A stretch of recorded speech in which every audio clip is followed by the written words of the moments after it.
Good evening, and welcome to the final episode of NewsNight for the fall semester. Tonight we'll have all of your international, national, and local news. I'm graduating senior Nick Konopka.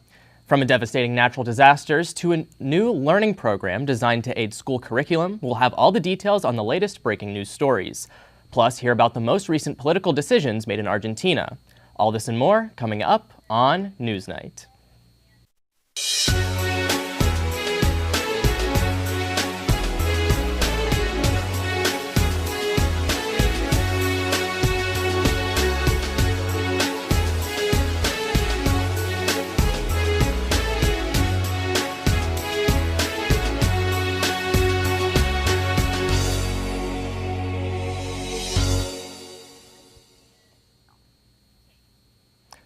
Over the weekend, police in Moscow raided several LGBTQ parties. This is according to local Russian media outlets Soda and Ostarov Novostyi. The outlets reported that the raids were conducted in search of drugs, and attendees at the events had their passports photographed by the police. These raids come days after the Russian Supreme Court ruled that what they called the International LGBTQ Movement to be an extremist organization under Russian law. The ruling by the country's Supreme Court was the result of a lawsuit filed by the Russian Federation's Ministry of Justice. Similar to this recent ruling, the Justice Ministry's filing made reference to LGBTQ activism as an international movement. The case was not against any one group or individual, but it was rather a general petition for the court to reclassify pro-LGBTQ groups. According to Human Rights Watch, those participating in extremist organizations in Russia can face up to 12 years in prison and be put on a national registry. Over the past several years, Russia has made moves to change their laws regarding LGBTQ+ people. In 2021, the country banned same-sex marriage. This past summer, gender reassignment surgery and the legal recognition of trans people's gender identities were both banned as well. In a press release relating to the ruling, the United Nations Human Rights Minister, Volker Turk, called on Russia to repeal their laws that discriminate against LGBTQ+ people, saying, quote, "No one should be jailed for doing human rights work or denied their human rights based on their sexual orientation or gender identity." Argentina's president-elect Javier Milei has turned down the previous invitation to join the intergovernmental organization BRICS, named after the founders, Brazil, Russia, India, China, and South Africa. The former president celebrated the invitation for the possibility of, quote, joining new markets, of consolidating existing markets, of raising investment coming in, of creating jobs, and raising imports, end quote. Milei has taken a different approach and has spoken out against Argentina's main partners, Brazil and China, who are also founders of BRICS. He says, quote, "I would not promote relations with communists," end quote. This past week, the Philippines was struck by a natural disaster. Reporter Brendan McNamara has an update on the damages and what steps authorities are taking now.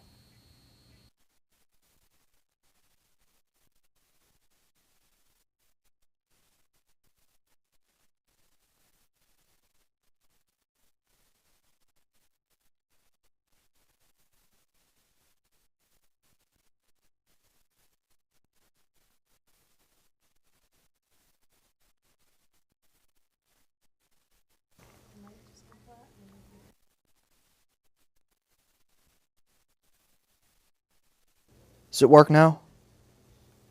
Can you hear me?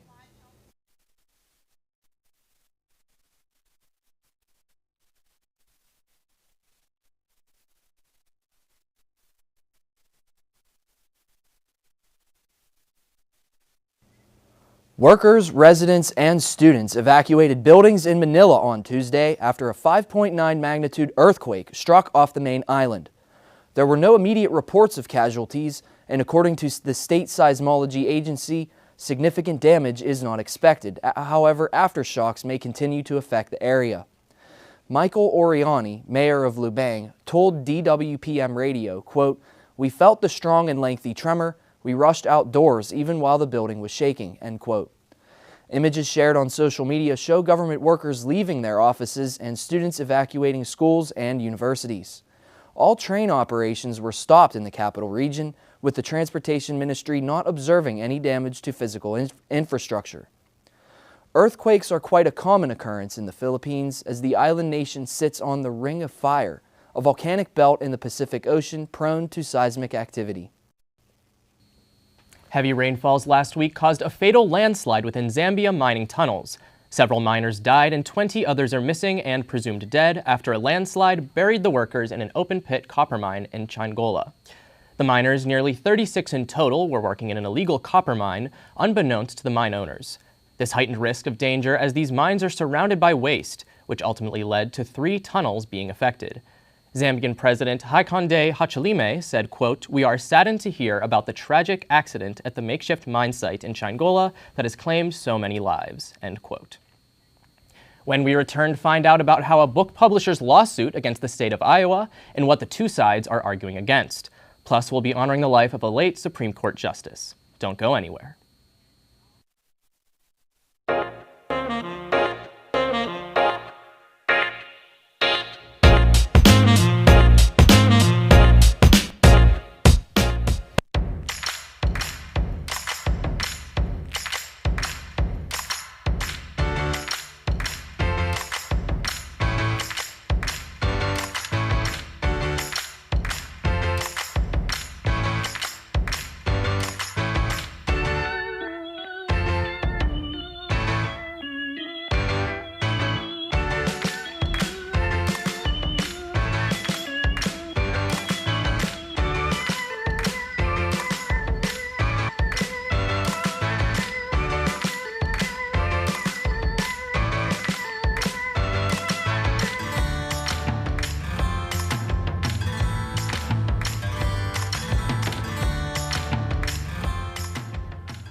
Publisher Penguin Random House filed a federal lawsuit against the state of Iowa last Thursday for their law governing books in schools. The suit alleges that the Iowa law violates the constitutional rights of free speech and equal protection under the law. The law, which passed in May, prohibits K-12 schools and their libraries from holding books with images or descriptions of sex acts. The argument by the plaintiffs is that the blanket ban does not leave room for descriptions of sexual activity that have a literary value beyond the act itself. In a press release, the CEO of Penguin Random House, Nihar Malavia, said that connecting stories to readers, quote, contributes to the free flow of ideas and perspectives that is a hallmark of American democracy, and we will always stand by it. Others signing on to this lawsuit include the Iowa State Education Association, a high school student, and 4 authors, including John Green, author of The Fault in Our Stars. In response to the lawsuit, Iowa Governor Kim Reynolds released a statement saying, quote, books with graphic depictions of sex acts have absolutely no place in our schools. If these books were movies, they'd be rated R. In a separate filing, the ACLU is challenging the law for its limits on classroom instruction on gender identity until the 7th grade, as well as its policy requiring school officials to notify parents if their child requests accommodations for their gender identity. This suit in Iowa is not the first time that Penguin Random House has sued over books banned in schools. In May, the publisher filed a federal lawsuit in Florida challenging a local county's removal of books from local LGBTQ and non-white authors. The lawsuit is still in litigation. The Iowa law is set to take effect on January 1st of 2024, barring any actions by a judge. And an explosion shook the lives of those living in the nation's capital this past week. Brendan McNamara has the details on what took place leading up to the blast. Brendan? Thanks, Nick. A home in Arlington, Virginia exploded Monday night as police were trying to execute a search warrant after a man allegedly fired a flare gun. Neighbors reported shots fired to the police around 4:45 p.m. Monday, and it was determined to be from a flare gun. After obtaining the search warrant for the house on the 800th block of North Burlington Street, officers, quote, attempted to make contact, end quote, with the suspect through loudspeakers and a phone.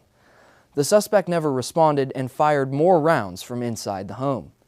The explosion occurred around 8:25 p.m., and the fire was mostly contained by 10:40 p.m., with smaller spot fires still being addressed. Officials and investigators have not been able to enter the home and have not confirmed any deaths so far. The suspect is believed to have been inside the home when the explosion occurred. Sandra Day O'Connor, the first female Supreme Court justice, died earlier this past week on Friday in Phoenix, Arizona at the age of 93. O'Connor passed due to complications from advanced dementia and respiratory illness. Back in 2018, O'Connor released the news that she was diagnosed with the beginning stages of dementia.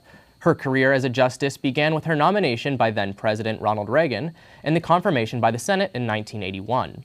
Her nomination ended the 191-year reign of an exclusively male court. Her colleagues most know her as a hardworking and determined. President Barack Obama awarded her the Presidential Medal of Freedom in 2009 for forging a new path and building a bridge behind her for all young women to follow. In the meantime, there are currently no details released on funeral arrangements. Schools are still struggling with low performance after the COVID-19 pandemic. As a result, a newly developed program in California is working to combat the issue. Reporter Addison Deal has more details on the story. A new reading program developed in California is aiming to cut the losses in test scores after the pandemic. The program is based on the science of reading, which focuses on foundational skills like phonics, vocabulary, and comprehension, and emphasizes the importance of learning the principles of reading. The study focused on the third grade classrooms from about 70 low-performing schools that had been affected by the pandemic. The results from the study showed test scores on par with students that had attended an additional quarter of a year in English. The program costs about $1,000 per student annually, but is much cheaper than traditional methods of shrinking classroom sizes. Educational professionals are hopeful that this study will draw the attention of policymakers to look into more ways to aid those most affected by the pandemic. The grant program that sponsored this research is ending. However, one of the leaders of the study, Becky Sullivan, will be using another state grant to train staff in 800 different schools. On November 30th, federal judge Donald Molley blocked a law in Montana that was seeking to ban the social media application TikTok across the state. Judge Molley said Montana's TikTok ban oversteps state power and likely violates the First Amendment. The ban was set to take place on January 1st, but for now it is halted. Right now, the determination is only temporary, and there will be a trial set to take place sometime next year for final determination of the law. Water facilities across the U.S. are the latest victims of the Israeli-Hamas war. Reporter Aaron Ute is here with the details on these cyber attacks. An Iran-linked hacking group made multiple attacks last week on U.S. facilities for using Israeli-made computer systems. The Cybersecurity and Infrastructure Security Agency, also known as the CISA, said last Friday that the hackers, also known as Cyber Avengers with a 3 instead of the first E in Avengers, have been taking over screens with the message, quote, "You have been hacked. Down with Israel. Every equipment made in Israel is Cyber Avengers' legal target," end quote. The cyber attacks spanned across multiple states and targeted systems mainly used in water and wastewater systems, companies in energy, food, and beverage manufacturing, and healthcare. The CISA said that these recent attacks are a reminder of the non-combat fight in the ongoing Israel-Hamas war. The Aliquippa Water Authority, not too far from Pittsburgh, was the victim of one of these cyber attacks as well. The Aliquippa Water Authority, which serves about 15,000 residents, was forced to temporarily disable their machines, but did state that the water was still safe for drinking. The investigation is ongoing. Coming up after the break, we'll bring you the latest updates on Point Park University. Plus, NewsNight reporter Jonah Summers will be sending you out of the studio with a proposed city ban changing your driving habits. We'll be right back.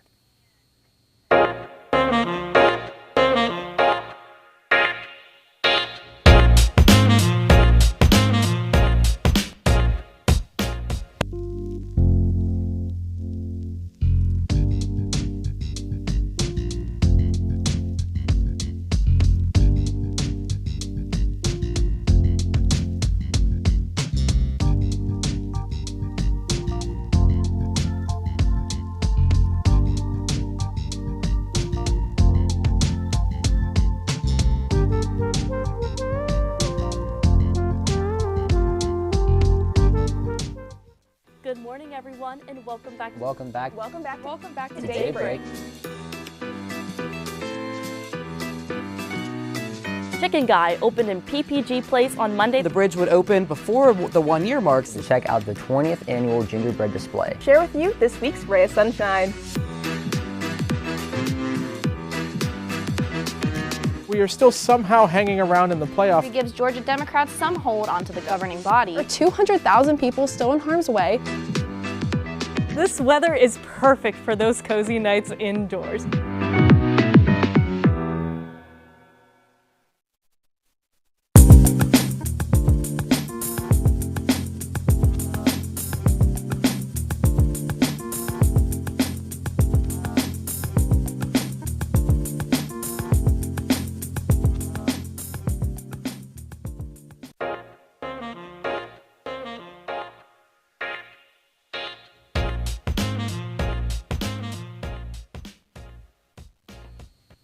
On Friday, Governor Josh Shapiro announced that Aliquippa would no longer be considered a distressed municipality. The distressed label is the official designation by the state that provides oversight and funds to rehabilitate struggling areas. The label was placed on Aliquippa in 1987 and was recently removed due to the city's increase in reserve funds and payment of debts. According to the governor's office, the city is also no longer at risk of financial default. Aliquippa is the 27th municipality to have had its distressed status removed. Other municipalities that are no longer distressed include Braddock, Rankin, and the city of Pittsburgh, which had its status removed in 2018. State Representative Robert Motzi, who represents Aliquippa, lauded the move by the state as a result of the combined efforts of local citizens, schools, businesses, and government. Following the change, the Aliquippa Economic Development Corporation, a community development group sponsored by BNY Mellon, awarded funding to the city. This is according to Beaver County Radio.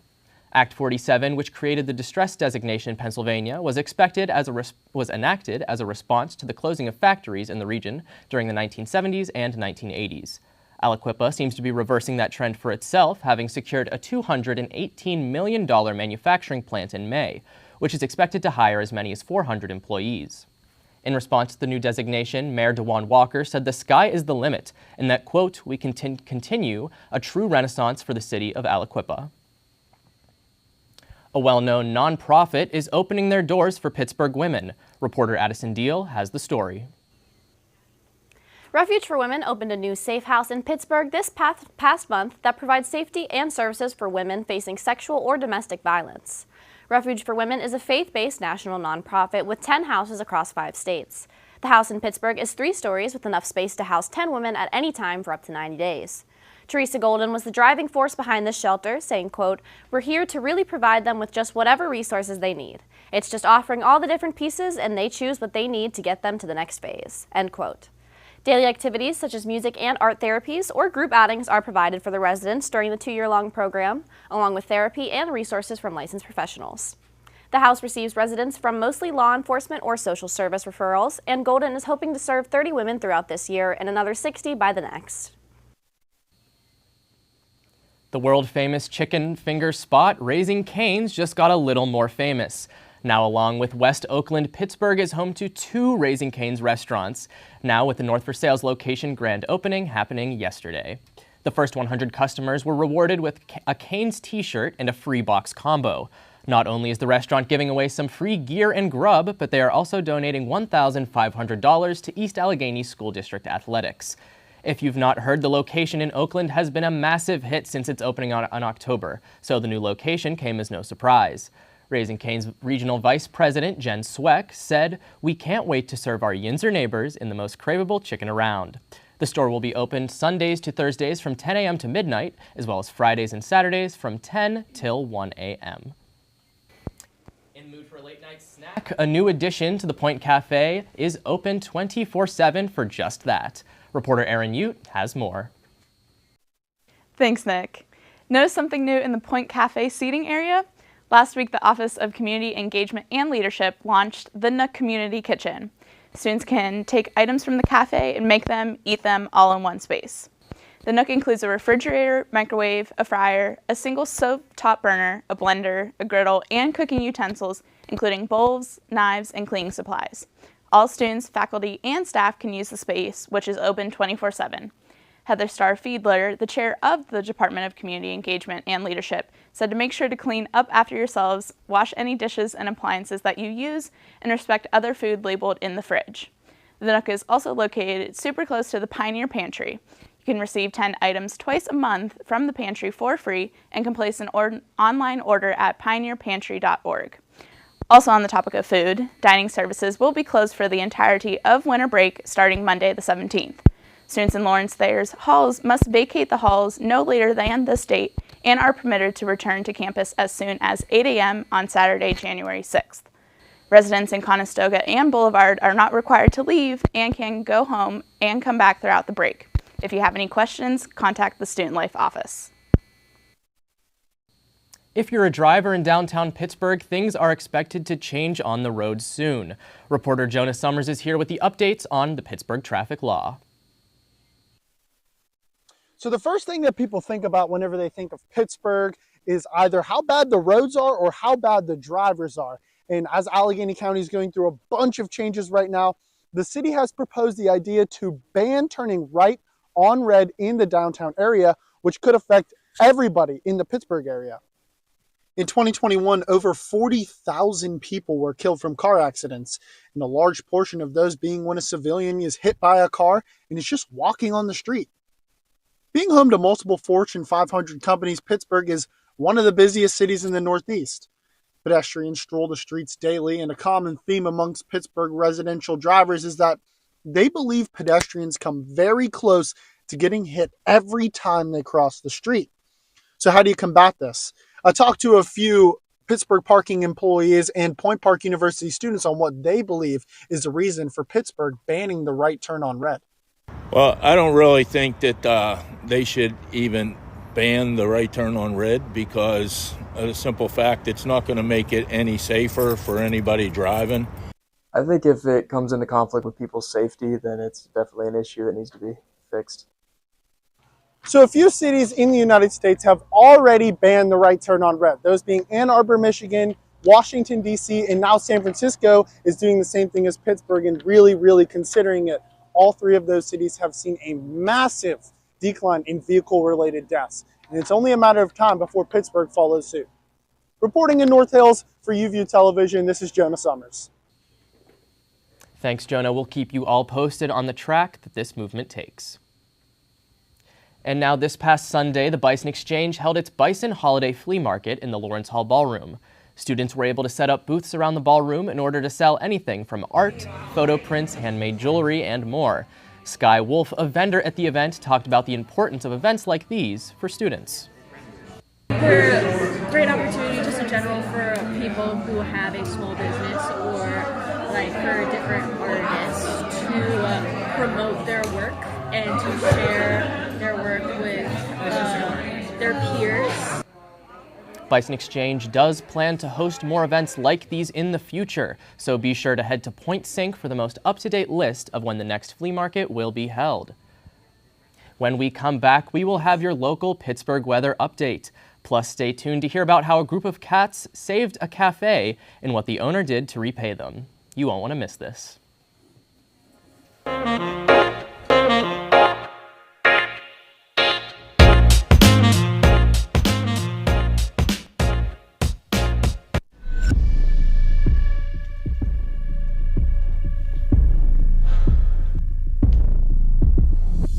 Regular physical activity is one of the most important things you can do for your health. The benefits of physical activity include brain health, weight management, reducing disease, strengthening your bones and muscles, and improving your ability to do everyday activities. So, it's time to get up and be active.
The Diorama restaurant in Osaka, Japan is a train-themed cafe that was struggling and facing financial difficulties in 2020 due to COVID-19. In June of that year, though, the owner, Naoki Taroka, found a stray kitten outside of their front doors and decided to take it in, naming it Simba. Simba's mother and family showed up the next day and continued to visit the cafe. Naoki then decided to take the cats in and let them call the cafe home. He then began posting pictures and videos of the cats, drawing more and more attention to his restaurant. And as a result of the growing attraction to his cats, he was able to save the restaurant. As a thank you to the cat community, he opened up a rescue cat hotel where people are able to adopt stray cats needing a home. And as the semester wraps up, don't fret about anything but your final exams and projects. Graduating senior and longtime NewsNight weather reporter Alexa Shawless is here to give you your final and her final week forecast. Thank you, Nick. Finals week is upon us, but before it begins, let's look at tomorrow's forecast. Now, tomorrow we will be seeing an increased amount of sunshine throughout the day and temperatures reaching up into the high 40s. The sun will not make up for the chill to be experienced from high winds, however. The wind gusts are expected to reach speeds of 22 miles per hour, so make sure to hold on to your hats. Now, as night falls, so will the temperature, dropping to the mid-30s and with mostly clear skies, so don't expect any precipitation. Now let's look at the rest of the week. As the weekend rolls around, the temperatures are expected to go up into the high 50s and low 70s. Low 60s, not 70s. However, the sunny days are expected to turn into dense cloud coverage and rain showers. At the start of next week, the sunshine and cool temperatures will return in time for finals. Be sure to bundle up and enjoy the sunny days between your final exams. This has been Alexa Shawless signing off on UView for the last time. Now sending it back to Nick Konopka. Thank you, Alexa. Well, here we go. I anchored the first episode of NewsNight during my freshman year, the first episode of the semester, so I guess it's fitting that I finish it off the same way. Back when I first anchored, we shot the show back in the old CMI, and we were in the middle of the pandemic. That year, the show would run about 15 minutes. If we were lucky, we'd maybe get 5 or 6 people to come. Jessie would floor direct, while Zoe manned the control room all by herself. Now, look at where we are. Consistently 30 minutes long, the first show to go live almost every week, news packages, SOTs, VOs. I am so proud of how far this show has come, and I'm so proud of everyone here. You all take time out of your busy weeks to do crew and write stories. I honestly forgot how hard it was after doing it this week. Maybe we could shave 30 minutes off the anchor stories, but that's a whole nother thing. 30 seconds, sorry. You all somehow came back. Even when you guys probably didn't want to report or you stared at the ceiling praying someone else would volunteer before you had to. Thank you all so much for the hard work you put into this show. It's easy to take for granted as a producer, sending people out to make packages or write 5 minutes worth of news stories. But I'm never not blown away by the quality of work and the presence you all bring when it comes to film a show. It's weird to think about it, but me and Alexa are the old people here. We've been doing NewsNight longer than any of you, and I know I can personally say that I have seen all of you grow into amazing, amazing people and go from scared little freshmen into confident leaders who are always open to learning and creating and having fun. With all the work we put you through, I'm honestly surprised you keep coming back. I guess I know why I came back, though. I came back to get out of my room during the pandemic. I came back for Zoe to have Craig fly across the screen while I anchored. I came back to hear Carlo's latest SpongeBob story or the latest update in the Gabby Petito case, wherever Aaron is. I came back to see Debbie and Grace report for one time and one time only. I came back because Addie volunteered to anchor the next week and I didn't have to. I considered not coming back after Dale watched me wrap a mic cable. But I came back to see the people that I don't see outside of UView and desperately want to be friends with. And I came back because all of the people and the great things we've created over these years. And there are 2 people in particular who I know are going to continue to do great things after I'm out of here. Ethan, picking you out as the next NewsNight producer was one of the greatest decisions Grace ever made. When we made the decision, I was at a friend's house and I was half looking at my phone. I didn't know what was going on. I'm only half kidding, but I looked back on the text and I actually mentioned your name first, so you're welcome. You're welcome. But seriously, you're talented. You are so talented at what you do. You have such an eye for the littlest things, even when me and Grace are too old and crotchety to care. You fell right into this role and took it in stride. And also, we're just the same person. We both like tea, we both watch Conan, and we both know these weird little niche internet things that somehow the other knows and grew up on. I always appreciate your positive hellos and fake outbursts. You bring such a positive energy to things that I really appreciate. Ethan, you're the best. You're so talented, so smart. Our friendship was forged spending long nights in the producer suite in front of the rundown and After Effects, and I guarantee it'll continue long after. And Grace. I told you this already, but I was going through my journal a couple days ago, and it turns out the first time that you floor directed for Daybreak, I shadowed you. I taught you the ropes, so everyone, Grace is only as good as she is because of me. It's because of me. I can't imagine how you felt whenever Zoe put this producer position in your lap. Sorry for being in DC. But I'm glad she did, because during the process of doing this show with you, I've come to know you even better than I did before. And I've saw firsthand what a smart, capable, compassionate, and well-rounded person you are. For those of you who don't know, Grace started out as a little quiet freshman, and now she's the fearless leader of UView. You've deserved everything that has come to you over these past few years. And Grace, I don't know what I'm going to do when I don't see you every week. Whether that's going through the rundown, or working on Issa's little projects, or working on whatever show thing we happen to be doing, I'm truly going to miss it.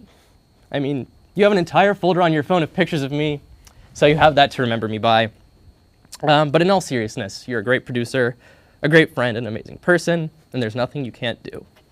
And with that, thank you for tuning into this episode of NewsNight. If you want to see more, check out our social media pages at both Facebook and Instagram at UView Television. You can also check out more episodes on our YouTube channel. From everyone here at NewsNight, from all us seniors here at NewsNight, thank you for watching and have a great evening.